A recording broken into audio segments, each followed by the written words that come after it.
بسم اللہ الرحمن الرحیم۔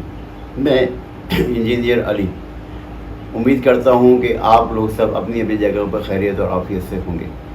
آج کی ویڈیو کا میرا موضوع ہے ملالہ یوسفزئی گولی سے پہلے گولی کے بعد۔ جیسا کہ آپ کو معلوم ہے کہ برطانیہ کے میگزین ووک میں ملالہ یوسفزئی کا ایک آرٹیکل، ایک انٹرویو شائع کیا گیا ہے۔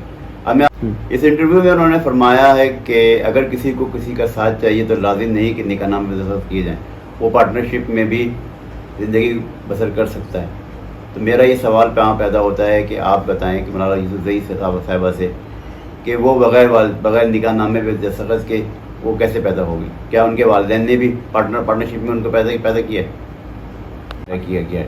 اب میں آپ کو تھوڑی معلومات ووک کے بارے میں دیتا ہوں کہ ووک جو ہے بیسیکلی امریکن منتھلی بیس میگزین ہے جو 1892 میں شائع ہوا تھا۔ اس کے بعد 1916 میں یہ UK سے شائع ہوا، اور اس کے علاوہ یہ اور اٹلی سے بھی شائع ہوتا ہے۔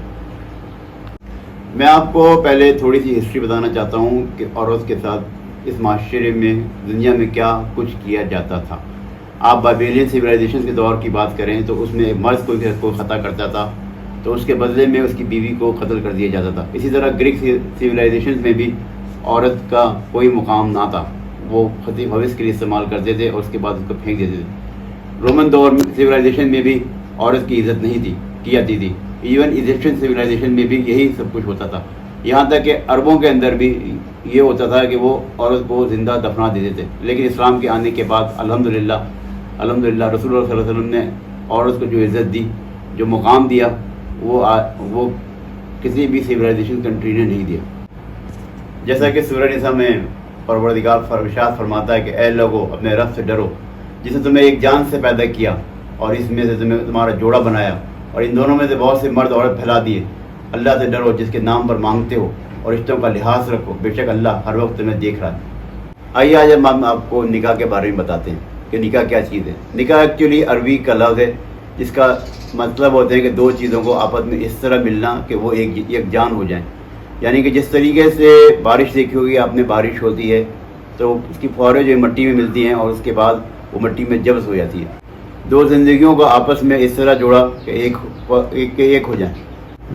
مجھے حیرت ہوتی ہے اس بات پہ کہ ملالہ یوسفزئی ایک مسلمان گھرانے سے تعلق رکھتی ہیں اور انہوں نے سلاد کی اور قرآن شریف پڑھا ہوگا، تو وہ اس طرح کی باتیں کس طریقے سے کر سکتی ہیں؟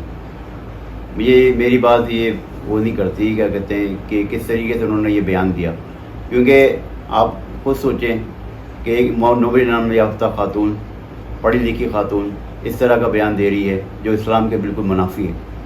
ہمیں چاہیے کہ اللہ کے حدود کی بنائی ہوئی حدودوں میں رہیں، اپنی زندگی گزاریں۔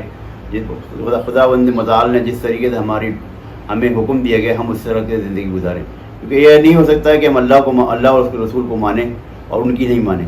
جیسا کہ قرآن شریف میں وہ ارشاد ہوتا ہے کہ اے مسلمانوں اللہ اور اس کے رسول کی پیروی کرو، تو رسول اللہ صلی اللہ علیہ وسلم نے فرمایا کہ نکاح میری سنت ہے، جس نے اس سے بے رتبی ورزی وہ مجھ سے نہیں، اور نکاح جو ہے ہاف دین ہے، ہم اس کے بغیر کس طرح زندگی گزار سکتے ہیں؟ آپ بتائیں، یورپین معاشرے کے اندر تو یہ ہوتا ہے کہ اپنا ٹائم پاس کرتے ہیں اور عورت کو ایک سائڈ پہ رکھتے ہیں۔ اس طرح مسلمانوں نے، اسلام نے جو عورت کو عزت احترام دیا ہے وہ عورتیں خود اپنے ہاتھ سے کھونا چاہتی ہیں۔ آئیے ہم ایک منٹ کے لیے سوچتے ہیں کہ جیسے انہوں نے فرمایا کہ پارٹنرشپ میں زندگی گزاری جائے، تو ہم یہ بتائیے کہ پارٹنرشپ کے بعد جو اولاد پیدا ہوگی اس کی آئیڈینٹیفیکیشنس کیا ہوگی؟ جس طرح آپ دیکھتے ہیں کہ جانور، کتے، بلیاں، ان کی شناخت نہیں ہوتی کہ کون کس کا باپ ہے، کون کس کی ماں ہے۔ تو انسان تو اس طریقے سے نہیں کر سکتا، اور اس کے معاشرے پہ کیا اثرات مرتب ہوں گے؟ اور اس بات کے بھی سوچیں کہ جانوروں کے لیے تو ویٹرنری ٹیم ہوتی ہے جو ان کو دیکھ رہی ہوتی ہے، لک آفٹر کرتی ہے، کیا ہم انسانوں کے لیے بھی یہی سب کچھ کرنا پڑے گا؟ اور دیکھا جائے تو ملک میں ہمارے پاس ایک ہی عیدی سینٹر ہے۔ اس طرح اگر لاوارث بچے پیدا ہوں گے، کون ان کی ذمہ داری اٹھائے گا؟ کون ان کو لک آفٹر کرے گا؟ کس طریقے سے زندگی کو کاٹا جائے گا؟ معاشرہ کس طرح جنم لے گا؟ اس طرح تو ہم کرمنل اور کرپٹ لوگ پیدا کریں گے معاشرے کے اندر، کیونکہ ان کی تربیت، تعلیم و تربیت نہیں ہو پائے گی۔ تو اس طریقے سے کتنے پرابلمس کریٹ ہوں گے۔ جب تک والدین نہیں ہوں تو بچوں کو انسٹیٹیوشنس کہاں سے ملے گا؟ آپ کو پتہ ہے کہ والدین ہی بچوں کو تعلیم و تربیت دیتے ہیں، جو گھر سے شروع ہوتی ہے، ماں کی گود سے شروع ہوتی ہے۔ اور اس طرح جانوروں میں کچھ نہیں ہوتا، بے راہ روی کا شکار ہوتے ہیں، اسی طرح انسان بھی بے راہ روی کا شکار ہو جائے گا۔ اسی لیے خداوند متعال نے نکاح کو لازم قرار دیا گیا۔ اس طرح تو مائٹ از رائٹ ہو جائے گا، جنگل کا قانون ہو جائے گا، جس کی جو مرضی ہوگی وہ کرے گا، جب والدین ہی نہیں ہوں گے تو ان کو پروٹیکشن کون فراہم کرے گا۔ اور آپ جو انسانی حقوق کی علم بردار ہیں، انسانیت کے لیے کام کرتی ہیں، تو آپ خود دنیا کے اندر جنگل کا قانون لے کے آنا چاہتی ہیں، تو آپ مجھے بتائیں کہ اس کا حل کیا ہوگا؟ لوگ تو جنگلوں کی جانوروں کی گزاریں گے زندگی، اور باقی آپ کے گھر میں جو بچی ہوگی، جو لڑکی ہوگی، گھر کے تو اگر سوال ہی پیدا نہیں ہوتا، جو جس کو دیکھے گا اٹھا کے لے جائے گا، مائٹ از رائٹ ہو جائے گا۔ تو آپ بتائیں کہ معاشرہ کس طریقے سے جنم لے گا، ہم کہاں کھڑے ہوں گے، کیا صورتحال ہوگی؟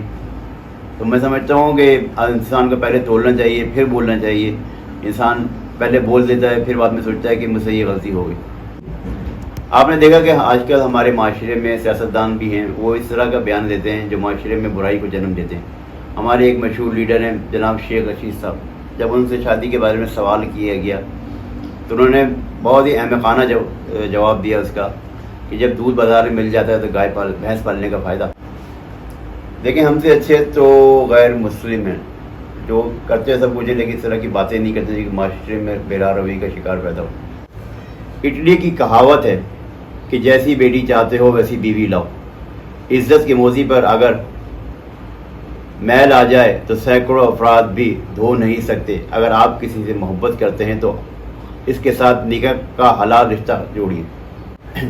میں آپ کو ایک شعر سناتا ہوں۔ عورت کی دوستی عورت کے ساتھ ہی جچتی ہے، مرد کے ساتھ عورت نکاح میں ہی اچھی لگتی ہے۔